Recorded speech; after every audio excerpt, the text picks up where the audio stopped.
Hi, my name is Kate Henderson, and for my library visit, I visited the Round Rock Public Library in Round Rock, Texas. So, even though I live in Hutto, Texas, which is a neighboring city to Round Rock, I visited the Round Rock Public Library because from searching their online catalog, they had a lot more of the books that we needed for our class available. It's a much larger library. You can see in the picture that it has 3 floors. It includes an attached parking garage and outdoor spaces as well. This is a brand new library that was built in 2023. The first library in Round Rock was built in 1962, and it was only 216 square feet.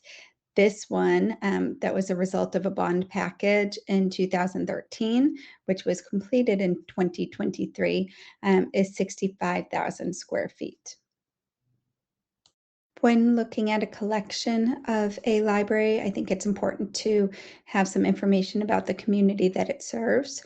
Round Rock's estimated population as of June 2025 was 139,809.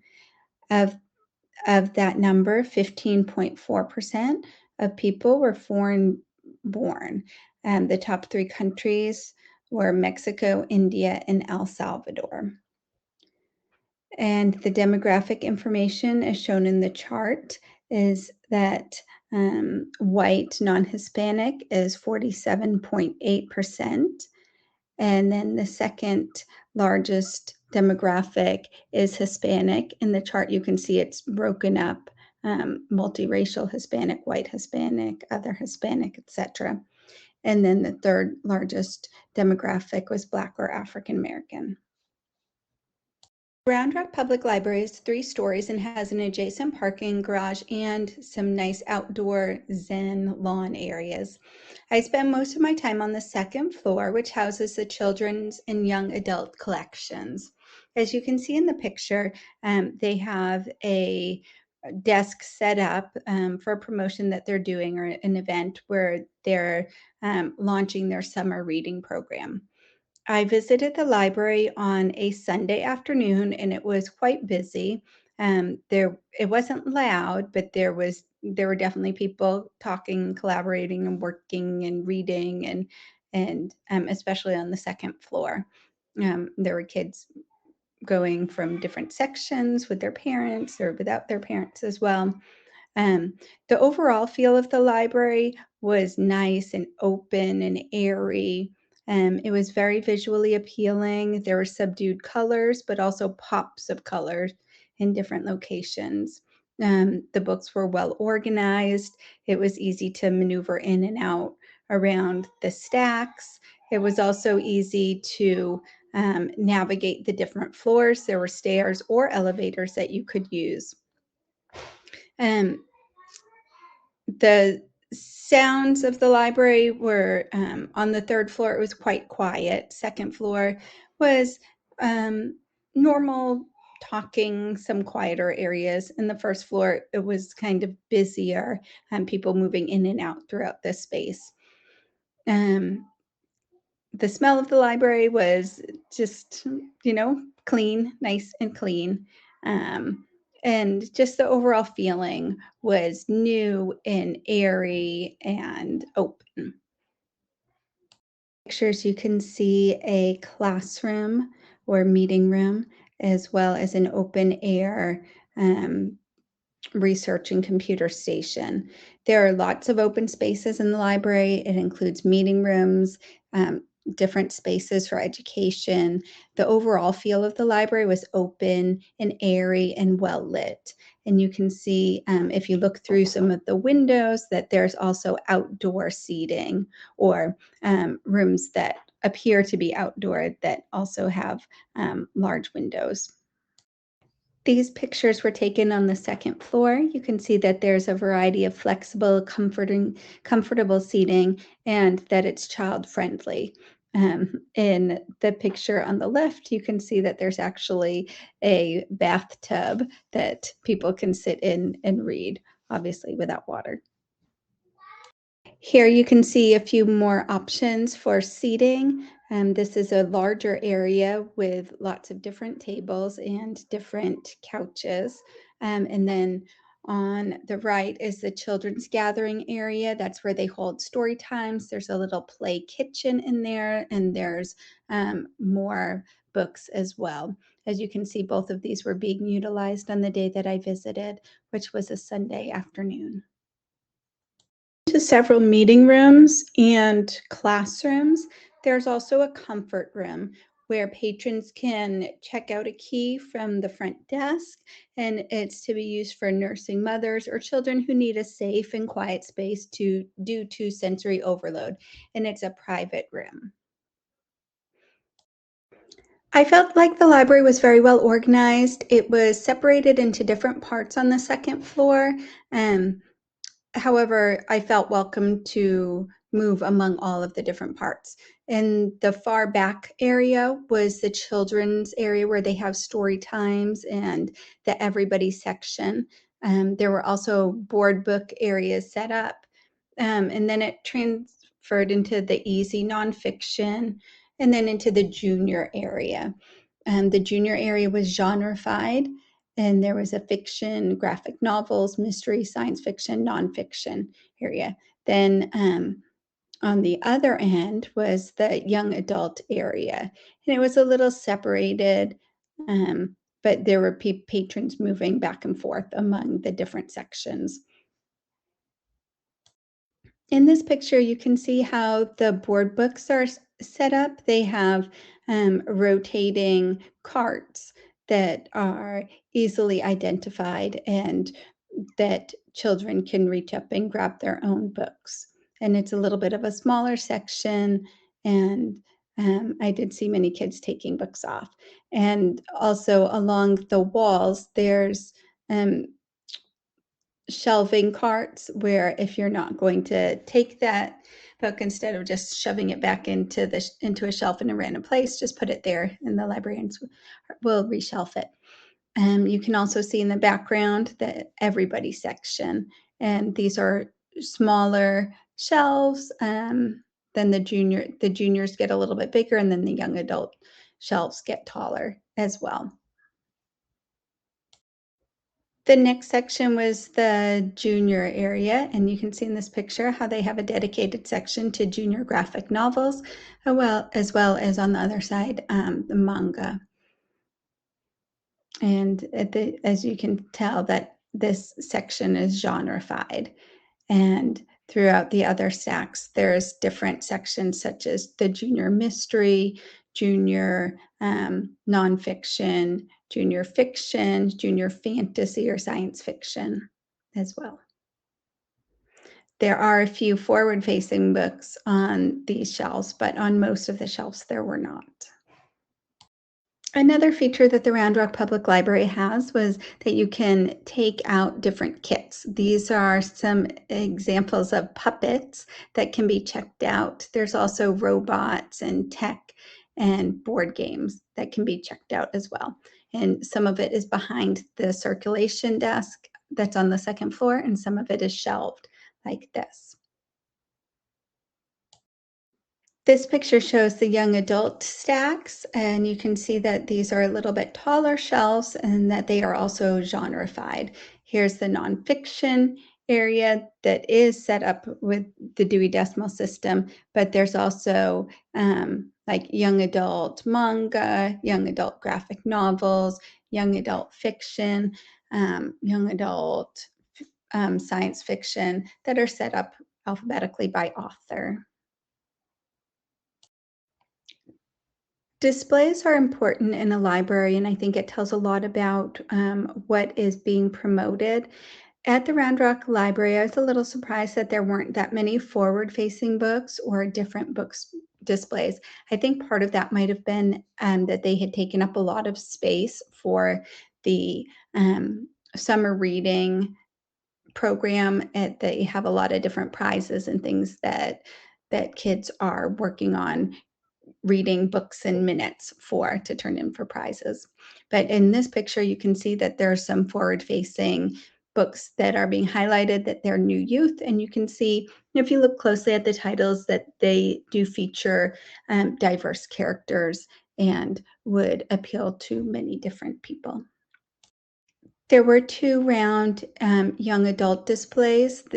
These were both featuring the summer reading program, which is entitled Color Your World. The books that were featured did also represent people of different cultures and backgrounds and different genres as well.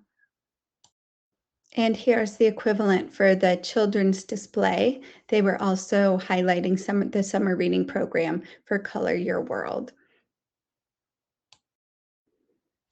You can see again how the new youth books are put on display with cover facing. And I did notice while I was there that people were picking books off there, and librarians would come in and fill in the spots. Also to the right is where they were housing the Bluebonnet books, past and present. So there was a separate section for that as well. Although not physical book displays here, they did have pictures of or posters of different book lists and book collections is featured on lots of the end caps. For example, the Bluebonnet list, the Lone Star list, Little Maverick, and Texas Topaz. And one thing about these is that they're created by the Texas Library Association, and they typically are deliberate in making sure that they do cover a diverse range of characters and authors.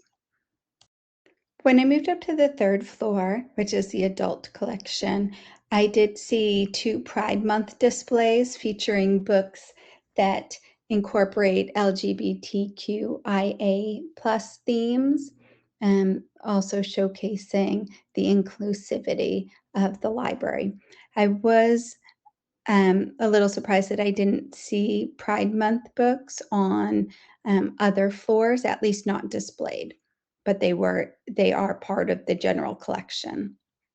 Each month, the library puts out a couple of different calendars that are also available online.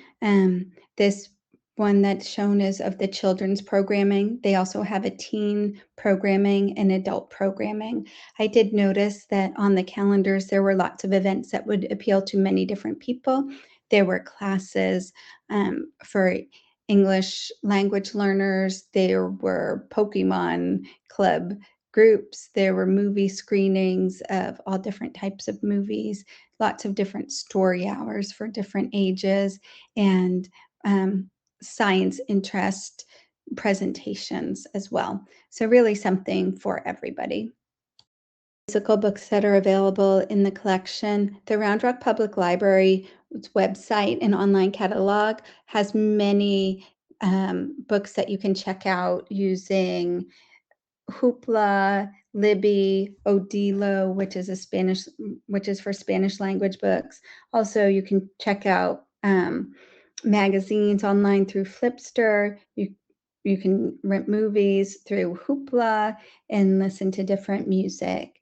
There's also programs that service a variety of people, such as Library at Home, where they deliver materials to people with chronic illnesses, disability, and aging related issues, or those that do not have transportation to the library.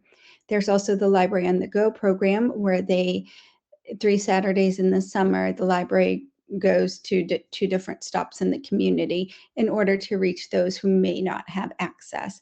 There's adult ESL classes and adult tech classes, and there's a variety of children's classes like art classes as well. Found that the Round Rock Public Library did have a very inclusive collection. Out of all of the books that were on our literature collection lists, 1 through 4, I was able to search the online catalog and find the majority of them. Every single one that I looked for, they had. And one of the convenient things was that I could just put it on hold and then go pick it up right at the library. When evaluating a collection for inclusivity, I like to think of this quote by Rudim Sims Bishop that says, "When there are enough books available that can act as both mirrors and windows for all our children, they will see that we can celebrate both our differences and our similarities because together they are what make us all human." And at the Round Rock Library, I did find books that represent windows and mirrors and sliding glass doors as well.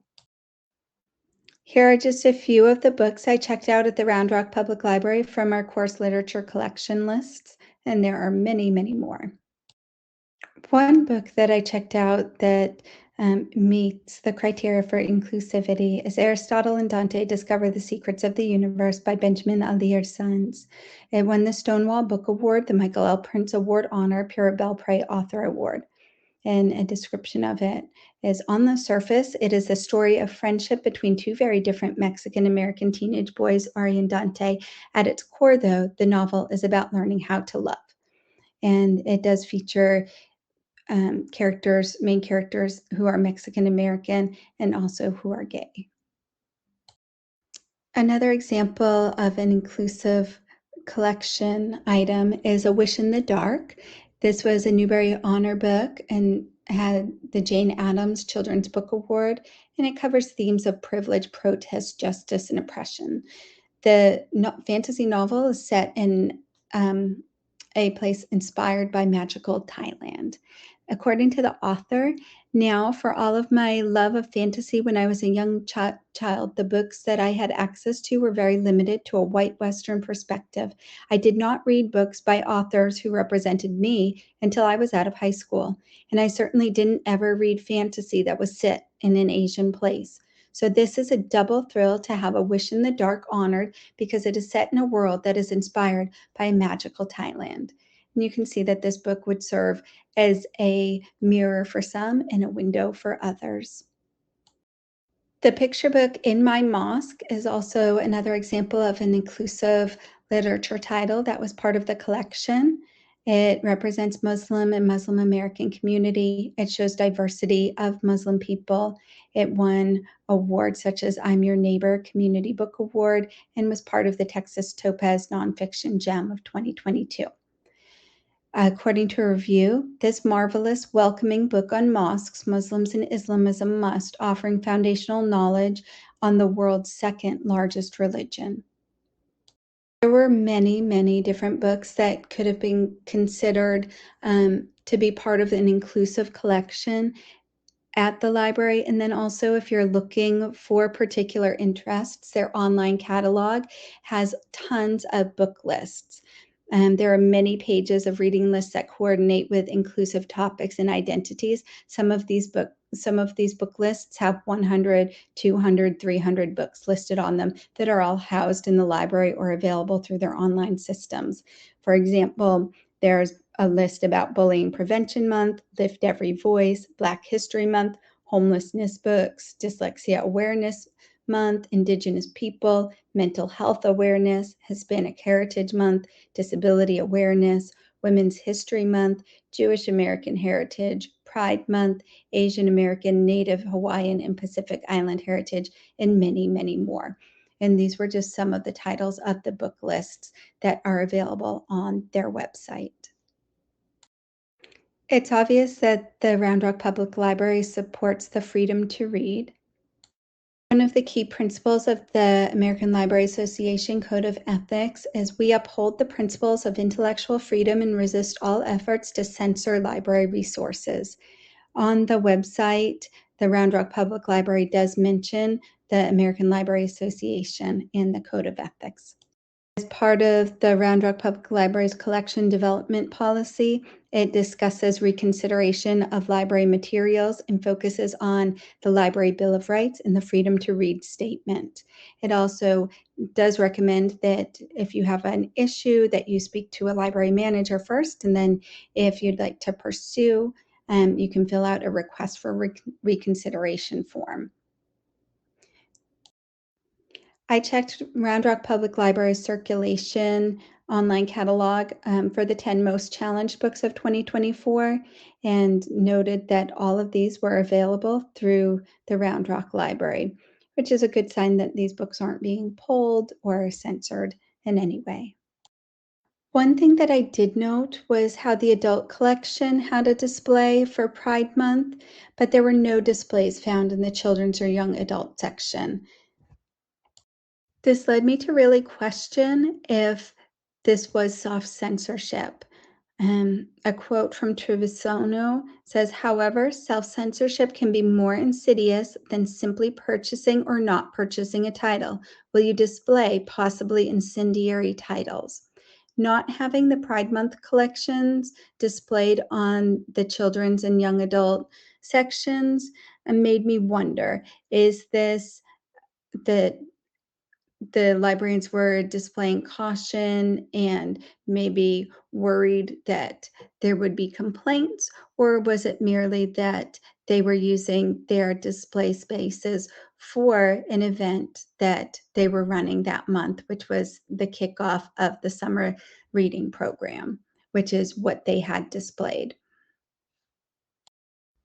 Overall, I feel like the Round Rock Public Library had an amazingly inclusive collection, both with the physical books at the library and their online catalog, as well as the events and programs that they offer at the library. I also believe that they support intellectual freedom and uphold the ethics of ALA. So thank you for listening to this presentation. The slides were created by Slidesgo, and my references are following. I've included 2 pages of references for the resources that I used to create this presentation. And here is my second page of very important references used throughout the presentation. Thank you again.